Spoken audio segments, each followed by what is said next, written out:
وأحسن منك لم تر قط عيني وأجمل منك لم تلد النساء خلقت مبرأ من كل عيب خلقت مبرأ من كل عيب كأنك قد خلقت كما تشاء كتاب أنزلناه إليك مبارك ليدبروا آياته وليتذكر أولو الألباب. یہ کتاب برکت والی ہے جسے ہم نے آپ کی طرف نازل فرمایا ہے تاکہ دانش مند لوگ اس کی آیتوں میں غور و فکر کریں اور نصیحت حاصل کریں. اللہم صلی علی سیدنا محمد وعلی آل سیدنا محمد بعدد کل ذرۃ مئۃ الف مرۃ. سامعین و ناظرین کرام، السلام علیکم ورحمۃ اللہ وبرکاتہ. سامعین کرام، سورہ فجر آیت نمبر 1 سے 11. آج کا موضوع کیا ہم سرکش قوم ہیں؟ اس کے ساتھ آج کے سبق کا آغاز کرتے ہیں. سب سے پہلے گزشتہ سبق کا اعادہ ہوگا. بسم اللہ الرحمن الرحیم.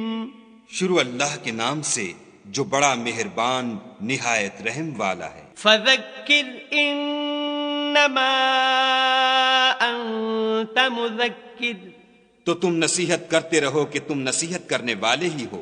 لست علیہم بمسیطر، تم ان پر داروغہ نہیں ہو الا من تولی وکفر، ہاں جس نے منہ پھیرا اور نہ مانا. فیعذبہ اللہ العذاب الاکبر، تو خدا اس کو بڑا عذاب دے گا. ان الینا ایابہم، بے شک ان کو ہمارے پاس لوٹ کر آنا ہے. ثم ان علینا حسابہم، پھر ہم ہی کو ان سے حساب لینا ہے. سامعین کرام، سورہ فجر آیت نمبر 1. والفجر، قسم ہے فجر کی، ولیال عشر، اور 10 راتوں کی، والشفع والوتر، اور جفت اور طاق کی، واللیل اذا یسر، اور رات کی جب وہ رخصت ہو رہی ہو. حل فی ذالک قسم لذی حجر، کیا اس میں کسی صاحب عقل کے لیے کوئی قسم ہے؟ یعنی یقیناً ہے. بہرحال ان آیات کے بارے میں سامنے کرام میرا شرح صدر نہیں ہے، لہٰذا اس کی تفصیل میں بات نہیں کر سکتا. اور آج کا سبق جو ہے وہ شروع کرتے ہیں. الم تری کیف فعل ربک بعاد، کیا تم نے نہیں دیکھا کہ تمہارے رب نے کیا برتاؤ کیا قوم عاد کے ساتھ. ارم ذات العماد، اونچے ستونوں والے. التی لم یخلق مثلها فی البلاد، وہ جن کی مانند کوئی قوم دنیا کے ملکوں میں پیدا نہیں کی گئی. وثمود الذین جابوا الصخر بالواد، اور فرعون کے ساتھ. یعنی کیا تم نے نہیں دیکھا کہ وہ وثمود الذین جابوا الصخر، اور سمود کے ساتھ جنہوں نے وادی میں چٹانیں تراشی تھیں. وفرعون ذی الاوتاد، اور میخوں والے فرعون کے ساتھ. الذین طغوا فی البلاد، یہ وہ لوگ تھے جنہوں نے دنیا کے ملکوں میں بڑی سرکشی اختیار کی. فاکثروا فیہا الفساد، اور اس میں بہت فساد پھیلایا. فصب علیہم ربک صوت عذاب، پھر تمہارے رب نے ان پہ عذاب کا کوڑا برسایا دیا. ان ربک لبالمرصاد، حقیقت یہ ہے کہ تمہارا رب انتظار میں ہے. یہ سامعین کرام مکی صورت ہے، سورہ فجر، اور اس میں چونکہ وہ لوگ، یعنی آپ کو معلوم ہے کہ مکی صورتوں کے زیادہ تر مضامین جو ہیں وہ توحید، رسالت اور آخرت. یعنی جزائے اعمال کے بارے میں ہے۔ توحید کا مطلب یہ ہے کہ آپ اللہ کے تابع ہو کے، تابع فرمان ہو کے زندگی گزاریں، نہ کہ سرکشی اختیار کر لیں۔ یہ جو قومیں تھیں سامعین کرام، ظاہر ہے کہ یہ ان سب کے پاس اگرچہ ان میں پیغمبروں کا تذکرہ نہیں ہوا ہے، یعنی تھوڑی سی ایک قسم کا منفرد انداز میں ان کی بات ہو رہی ہے کہ پیغمبروں کا ان کے ساتھ ہدایت کا تذکرہ نہیں ہوا ہے، لیکن ان کے رویوں کا تذکرہ ہے کہ ان کے رویے کیا تھے، رویہ کیا تھا، اور پھر میں نے کیا ان کے ساتھ۔ اور اس میں یقیناً ہمارے لیے بھی عبرت ہے سامعین کرام۔ اصل میں تو بات ساری ہوتی ہے رویوں کی، یعنی کہ آپ کا زندگی گزارتے ہوئے رویہ کیا ہے۔ اب دیکھیں جو آج تذکرہ ہوا ہے کہ قوم عاد کا ہے، سب سے پہلے الم تر کیف فعل ربک بعاد، اور یہ اسی طرح کی، اگر آپ کو یاد ہو سامعین کرام، اسی طرح کی آیت ہے کہ الم تر کیف فعل ربک باصحاب الفیل، تو یہاں ہے الم تر کیف فعل ربک بعاد۔ بات اگر مختصر بات آپ سننا چاہتے ہیں اور مضمون کا خلاصہ یہ ہے کہ اللہ تعالیٰ نے انسان کو پیدا کیا ہے ایک خاص مقصد کے لیے۔ انی جاعل فی الارض خلیفہ، میں زمین پر اپنا خلیفہ بنا رہا ہوں۔ بہرحال اللہ تعالیٰ نے یعنی اپنا نائب، انسان کو اپنا نائب بنا کے بھجوایا ہے، اور اس کو اللہ تعالیٰ ایک رتبہ دینا چاہتا ہے۔ یہ زندگی اس کے لیے ایک امتحان ہے۔ خلق الموت والحیات لیبلوکم ایکم احسن عملا، زندگی حسن عمل کے لیے ہے۔ یہ بات ذرا سا نوٹ کر لیں آپ کہ زندگی حسن عمل کے لیے ہے، جیسا کہ سورہ کہف میں بھی مضمون ہے کہ انا جعلنا ما علی الارض زینۃ لہا لنبلوکم یا نبلوہم ایکم احسن عملا وَإِنَّا لَجَاعِلُونَ مَا فِي الْأَرْضِ سَعِيدًا جُرُزًا۔ بہرحال اللہ تعالیٰ فرما رہے ہیں یہ جو کچھ ہے دنیا میں یہ اس کی زینت ہے۔ اِنَّا جَعَلْنَا مَا عَلَى الْأَرْضِ زِينَةً لَهَا، یہ اس کی زینت ہے، لیکن اس میں تمہارا امتحان ہے۔ اور دیکھیں امتحان ایک سرٹیفکیٹ دینے کے لیے امتحان ہوتا ہے، ایک درجہ دینے کے لیے۔ مثال کے طور پہ ایک ڈاکٹر پڑھ رہا ہے MBBS کی ڈگری یا FRCS کا امتحان دینے کے لیے، یعنی ایک ڈگری حاصل کرنے کے لیے اس میں داخلہ لے لیا۔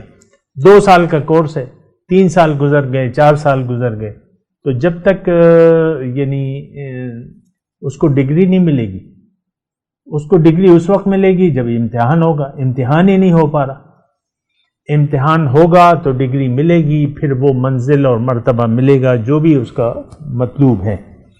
تو دیکھیں یہ امتحان میں امتحان ہے، دنیا کی زندگی ایک امتحان ہے، اللہ تعالیٰ نے فرمایا ہے۔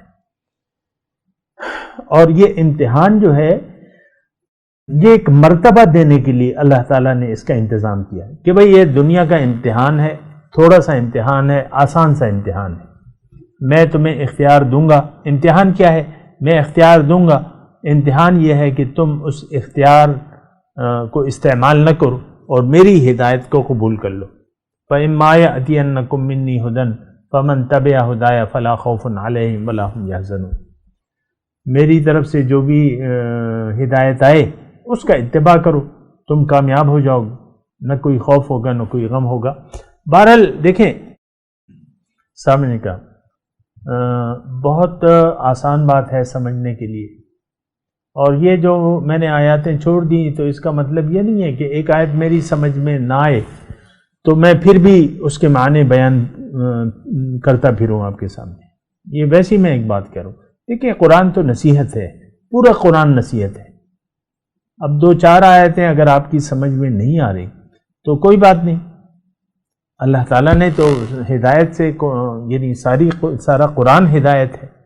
ایک آیت کے مفہوم پہ آپ عمل کر لیں آپ کامیاب ہیں۔ مثال کے طور پہ لا الہ الا اللہ محمد الرسول اللہ، یہ کلمہ ہے، یہ ایک بات ہے، اس پر آپ یقین کر لیں اور اس کی بنیاد پر زندگی گزار دیں، تو آپ کامیاب ہیں. بہرحال میں ایک ویسی بات کر رہا تھا، میں کہہ رہا ہوں کہ اللہ تعالیٰ نے زندگی دی ہے. تھوڑا سا اگر آپ میری باتوں کی طرف توجہ دیں تو بہتر ہوگا، مجھے بھی آسانی ہوگی. اور تو میں آپ کو یہ کہہ رہا ہوں، یہ سارا مضمون جو میں نے آپ کو ترجمہ بیان کیا تو کہ اس میں مرکزی مضمون کیا ہے؟ الذین طغوا فی البلاد فاکثروا فیہا الفساد فصب علیہم ربک سوط عذاب. انہوں نے فساد کیا، انہوں نے سرکشی کا رویہ اختیار کر لیا تو اللہ تعالیٰ نے ان پہ عذاب کے کوڑے برسائے. تو دیکھیں یہ جزائے اعمال صرف آخرت تک محدود نہیں ہے. ایک بات نوٹ کر لیں، یہ ساری قومیں جو اللہ تعالیٰ نے تذکرہ کیا ہے، دنیا میں اللہ تعالیٰ نے ان پہ عذاب کا کوڑا برسا دیا. آپ جانتے ہیں قوم سمود، قوم عاد اور قوم فرعون، 3 قوموں کا تذکرہ ہے. تو قوم سمود، قوم عاد اور قوم فرعون، ان نے سرکشی اختیار کی.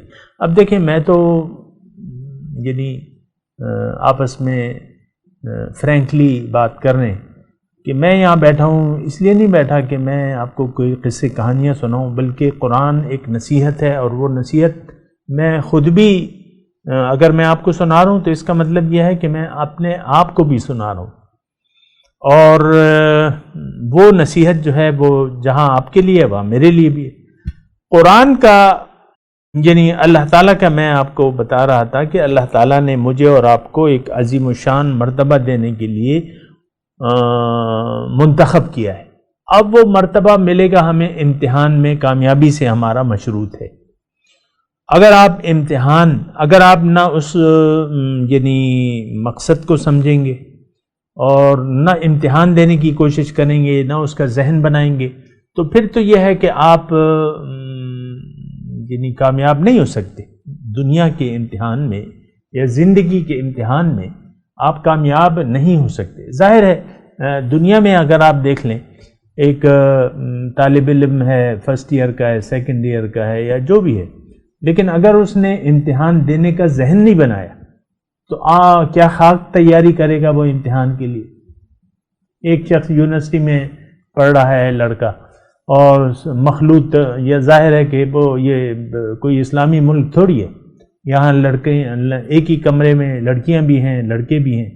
اس کو آ کے یعنی بھا گیا یہ ماحول، ایک لڑکا گاؤں سے آ گیا اور وہ مخلوط ماحول اس کو بھا گیا. اس نے کہا یار ایک لڑکی کے ساتھ میں دوستانہ گانٹتا ہوں، اور پھر لڑکا لڑکی جو ہے وہ پھر مختلف ہیلے بہانے، ظاہر ہے وہ آپ کو معلوم ہے.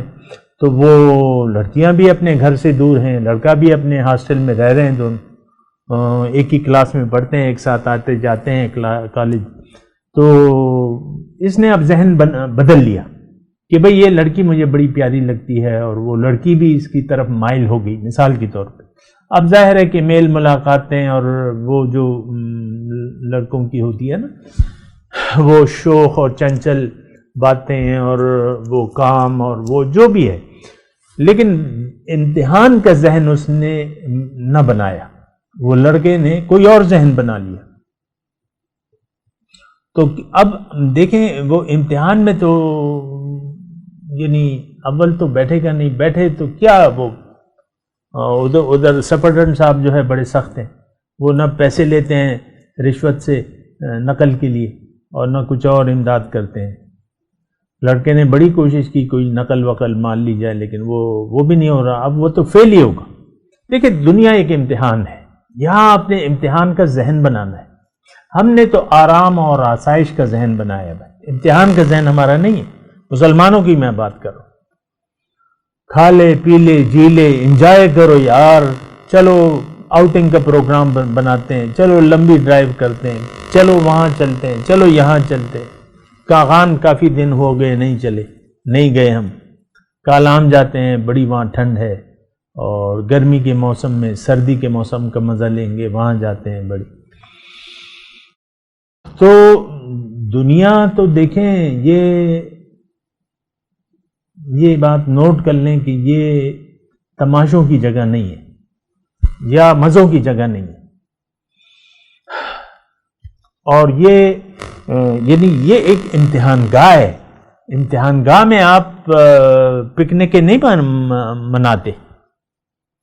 میں یہ نہیں کہہ رہا کہ حرام ہے، لیکن ذہن کی میں بات کر رہا ہوں. آپ نے ذہن بنا لیا ہے دنیا ہی میں رہنے کے بارے میں کہ بھئی اسی کو میں کامیابی سے ہمکنار کروں گا، سیلف میڈ، میرے باپ غریب تھے لیکن میں خود محنت کروں گا اور ایک بڑا انسان بنوں گا. جو دھوکے میں آ جاتے ہیں نا، تو ظاہر کی فکر کرنے لگتے ہیں، ظاہر کے لیے وقت گزارتے ہیں. آپ دیکھ لیں نا، کافی لوگ جو ہیں بس دنیا کے ٹٹو ہیں اور دنیا ہی کے لیے زندگی گزار رہے، اور ان کو کوئی غرض نہیں ہے کہ بھئی یوم حساب ہے یا اللہ تعالیٰ کی ذات ہے، موجود ہے، ہمارے ساتھ ہے، وہ ہمارے انتظار میں ہے کہ دیکھیں میں نے تو بندے کو سب کچھ دے دیا، اب وہ ان ربک لبالمرصاد کے انتظار میں ہے کہ بھئی یہ اب کیا کرے گا. ٹھیک ہے، اللہ تعالیٰ کو معلوم ہے، لیکن بات یہ ہے کہ اللہ تعالیٰ کے جو رد عمل ہے وہ تو ہمارے عمل کے نتیجے میں ہوتا ہے. اب قوم عاد تھی، قوم فرعون تھی اور قوم سمود تھی. ان لوگوں کو اللہ نے پیدا کیا، پھر یہ ان کا ذہن بدل گیا دنیا میں آ کے. توجہ سامنے کرو، دنیا میں آ کے ان کا ذہن بدل گیا. فرعون نے کہا کہ بھئی میرا تو باپ بھی فرعون تھا اور میں بھی فرعون ہوں، اور میں تو اپنے آپ کو خدا کہلواؤں گا، اور لوگ میری بات چاہیے کہ لوگ میری بات مانیں. تو پھر انہوں نے اسی طرح قوم عاد نے بھی اسی طرح ذہن بنا لیا، قوم سمود نے بھی ذہن کہ بھئی ہمیں کسی کی رہنمائی کی ضرورت نہیں ہے. پیغمبر آئے ان تینوں اقوام کے پاس، انہوں نے اللہ کی طرف دعوت بھی دی، اللہ کی طرف جانے کا راستہ بھی بتایا، لیکن ان لوگوں نے، ان تینوں قوموں نے، فی الحال تو میں ان تینوں کا تذکرہ کر رہا ہوں کیونکہ بیان ہی یہ ہو رہا ہے، انہوں نے یہ ذہن بنا لیا کہ نہیں، ہم نے پیغمبر کی بات نہیں ماننی، ہم نے پابندی نہیں کرنی، ہم نے بندگی میں زندگی نہیں گزارنی، ہم نے آزاد زندگی گزارنی. اسی طرح آپ دیکھیں قوم سمود جو تھی، وَإِلَىٰ سَمُودَ أَخَاهُمْ صَالِحًا، حضرت صالح علیہ السلام بھجوائے قوم سمود کے پاس، اور یہ جو عاد تھی حضرت ہود علیہ السلام تھے. ہاں، وَإِلَىٰ عَادٍ أَخَاهُمْ هُودًا. تو یہ سب دعوت دینے والے آئے، لیکن ان تینوں قوموں نے کہا نہیں، ہم تو یعنی عملی طور پہ کہا کہ ہم نہیں، ہم تو فرما برداری نہیں، ہم تو سرکشی کا رویہ اختیار کریں گے. اور انسان جب ایک بات نوٹ کر لیں، یہاں دو باتیں ہیں، اگر آپ ٹیکسٹ کی بھی طرف آپ کا توجہ ہے تو طغوا فی البلاد فاکثروا فیہا الفساد، یعنی سرکشی کا رویہ جب انسان ایک ذہن بنا لیتا ہے تو زمین میں پھر فساد برپا ہو جاتا ہے. یہ بات ذرا نوٹ کر لیں. اول تو اللہ کے حکم کے آپ تابع ہونا نہیں چاہتے، جب نہیں ہونا چاہتے تو ظاہر ہے کہ پھر یہ تو سرکشی ہے، اور سرکشی جو ہے فساد کو جنم دیتی ہے. فساد مثال کے طور پہ فرعون تھا، اس نے جو ہے یعنی جو بنی اسرائیل کے بیٹوں کو ذبح کرنے کا پروگرام بنا لیا، اور یہ تو فساد، یہ تو کھلا فساد ہے. اسی طرح قوم عاد تھی، قوم سمود تھی، وہ اپنی جگہ پہ تفصیل آئے گی، یہاں تو اشارہ ہے. تو میں یہ کہہ رہا ہوں کہ دیکھیں سرکشی اور فساد، یہ تو ہم بھی آج اس میں مبتلا ہیں. ایک تو ہم سرکش قوم ہیں، طغوا فی البلاد. آج جو امت مسلمہ ہے وہ اللہ سے باغی ہے اور سرکش ہے. سرکشی کیا ہے کہ آپ اللہ کی بات ماننے کو تیار نہیں، من حیث القوم اور افراد کے طور پہ بھی. مثال کے طور پہ گھر میں جو میاں بیوی بیٹھے ہیں یہ تو سرکش ہیں، اللہ کے حکم کے تابع نہیں ہیں. زوجین جو زندگی گزار رہے ہیں آج کل مسلمانوں کی، وہ اللہ کے حکم کے تابع تو نہیں ہیں. ابھی کل ہی کی ایک خبر تھی کہ ایک عورت ہے، نہیں ایک مرد ہے، اس نے شادی کے تیسری دن ہی اپنی بیوی پہ ہاتھ اٹھایا، مارا، اس کو پیٹا مارا، اور 2-3 سال اس میں مار پیٹ میں گزر گئے. تو شوہر، اب بیوی صاحبہ تو الگ، مطلب یہ ہے کہ وہ الگ، دونوں خدا بنے ہوئے اپنی اپنی جگہ. تو اسی طرح وہ فساد بھی برپا ہوتا ہے، سرکشی ہوتی ہے، پھر فساد ہوتا ہے. آج اکثر گھرانے جو ہیں آپ دیکھ لیں اس میں چین اور سکون نہیں ہے، کیونکہ ہر ایک سرکشی پہ آمادہ ہے، خواہ وہ میاں ہو یا بیوی ہو. سرکشی کیا ہے کہ اللہ کے حکم کے خلاف زندگی گزارنے کا نام کیا ہے؟ سرکشی. کسی اور آپ یعنی دھوکے نہ پڑیں کہ سرکشی کوئی اور بلا ہے جس کو ہم جانتے ہی نہیں. سرکشی یہ ہے دیکھیں کہ آپ حد سے، تغو ہے یہاں اصل میں. عربی کا جو لفظ ہے، قرآن کا جو لفظ ہے وہ تغو ہے. تغو نکلا ہے طغیانی سے. جب دریا اپنے حد سے اوپر چلا جاتا ہے تو ہم کہتے ہیں دریا میں طغیانی آ گئے. ہمارے پڑوس میں وہ ہے نا دریا کابل، تو کبھی کبھی اس میں طغیانی آ جاتی ہے، پانی اپنی حد سے گزر جاتا ہے. انسان کی حد کیا ہے کہ یہ اللہ کے حکم کے سامنے سر جھکا دے، بس یہ اس کی حد ہے. تلک حدود اللہ. اللہ تعالیٰ نے قرآن میں احکامات دیے، پھر کہا ہے کہ یہ اللہ تعالیٰ کی حدود ہیں، فلا تعتدوها، اس سے تجاوز نہ کرنا. قرآن کیا ہے؟ یہ اللہ تعالیٰ کی حدود ہمیں بتاتا ہے، اللہ تعالیٰ کے احکامات اور زندگی گزارنے کا طریقہ اور ان کی حدود و قیود. اب آپ تو اللہ کو یعنی اپنا معبود مانتے ہی نہیں ہیں. آپ کہتے ہیں میں اپنی بہتر جانتا ہوں اپنی زندگی گزارنا، کہ کیسے زندگی گزاری جاتی ہے میں جانتا ہوں. تو پھر تغاؤ فی البلاد. میں صرف آپ کو یہ کہہ رہا ہوں کہ ہم نے بھی حد سے تجاوز کر لیا ہے. آپ مجھے بتا دیں من حیث القوم، افراد اور قوم کے حساب سے ہم کیا حد سے تجاوز نہیں کیا ہم نے؟ دیکھیں حد ہے بندگی. آپ کی جو ادارے ہیں وہاں ہر جگہ ہم نے حد سے تجاوز کیا ہے، خواہ وہ نظام تعلیم ہو، نصاب تعلیم ہو، خواہ وہ ہمارے قوانین ہیں، وہاں بھی ہم نے تجاوز کیا ہے. اللہ تعالیٰ کی سے لڑنے کے لیے ہم تیار ہیں. 70 سال ہو گئے آپ نے سودی نظام کو آپ پسند کر رہے ہیں کہ یہ اچھا نظام ہے، اس کے بغیر ہم جی نہیں سکتے. اس کا مطلب یہ ہے آپ اللہ تعالیٰ سے جنگ کرنا چاہتے ہیں. یعنی کر تو نہیں سکتے، لیکن آپ کو پرواہ نہیں ہے اللہ کی رضا کی یا اللہ کی ناراضگی کی. من حیث القوم، تو آپ نے من حیث القوم امت مسلمہ کی بات کر رہا ہوں، یہ اپنے حد سے بڑھ چکی ہے. کوئی آج کے دور میں کوئی ایک جماعت مسلمانوں کی نہیں ہے، نہ ان کا کوئی امیر ہے، نہ کوئی 1 انچ کا ٹکڑا ہے کہ وہاں پر یعنی کوئی ملک ایسا نہیں ہے جو چھوٹے سے چھوٹا ہو کہ وہاں اللہ کی بندگی کی جائے اور وہاں اللہ کے بندے ہوں، مسلمان ہوں، مومن ہوں. کوئی بھی نہیں. امیر المومنین نہیں ہے جس کے بغیر جماعت کا تصور بھی نہیں ہو سکتا. حضور صلی اللہ علیہ وسلم جب نے پردہ ظاہری طور پہ فرما لیا تو آپ نے دیکھیں کہ یعنی ان کا جو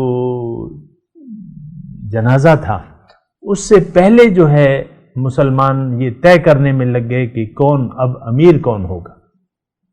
جب وہ معاملہ طے ہو گیا تو تب پھر مسلمان اس کے لیے متوجہ ہوئے. یعنی جنازے کے انتظام پھر بعد میں ہوا، پہلے امیر کا فیصلہ ہوا. وہ پورا اپنا واقعہ ہے، وہ تو ایک الگ بات ہے نا. لیکن یہ ہے کہ آج کی میں بات کر رہا ہوں کہ آج آپ کو پرواہ نہیں ہے کہ اللہ تعالی ہمارے اعمال سے راضی ہے کہ نہیں ہے. اللہ کی رضا کی آپ کو پرواہ نہیں ہے، نہ فرد کو ہے نہ قوم کو ہے. بہت یعنی افسوسناک بات ہے. بہرحال تو فاکثروا فیہا الفساد الذین طغوا فی البلاد. انہوں نے دنیا کے ملکوں میں بڑی سرکشی اختیار کر لی تھی، فَأَكْثَرُوا فِيهَا الْفَسَادَ، اور ان کی اکثریت جو تھی وہ فسادی تھی۔ تو بہرحال میں تلاوت کرتا ہوں، میرے ساتھ دہرائیے۔ اعوذ باللہ من الشیطان الرجیم، بسم اللہ الرحمن الرحیم۔ والفجر ولیال عشر والشفع والوتر واللیل اذا یسر هل فی ذلک قسم لذی حجر الم تر کیف فعل ربک بعاد ارم ذات العماد التي لم يخلق مثلها في البلاد وثمود الذين جابوا الصخر بالواد وفرعون ذي الأوتاد الذين طغوا في البلاد